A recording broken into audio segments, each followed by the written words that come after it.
ლერმონტოვის ქუჩაზე ხანძრის შედეგად დაზარალებული ოჯახი დახმარებას ითხოვს. 9 წევრიან ოჯახს ბარაკული ტიპის სახლი ლერმონტოვის 80 ნომერში 12 ივნის დაეწვა.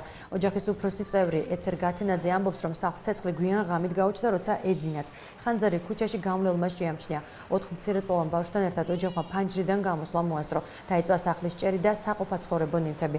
ოჯახის წევრები ქალაქის მერიას ალტერნატიული ფართობის გამოყოფას თხოვენ.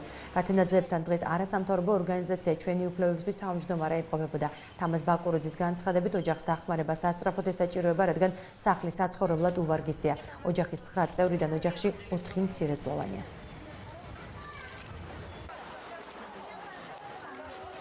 დამეწვა სახლი, დავრჩი 9 სულიანი ოჯახი ღიაცის ქვეშ.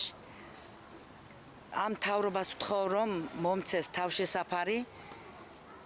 თმობ ამ რაც მეკუთვნის, რაც ჩემს შვილებს ეკუთვნის, შესაბამისი ადგილი მომცეს და ვთმობ ამ ადგილს, ამ ყველაფერს და მივდივარ აქედან. ბავშვები და ადამიანი ყველა გადარჩა, ეს სახლი უკვე გარემონტებას, შეკეთებას აღარ ექვემდებარება. აქ უკვე ერთადერთი გამოსავალია სახელმწიფომ თუ რა თქმა უნდა გამოიჩენს კეთილნებას, შესთავაზოს შესაბამისი ალტერნატიული ფართი, ოღონდ ისე რომ 9 სულიანი ოჯახი დაკმაყოფილდეს.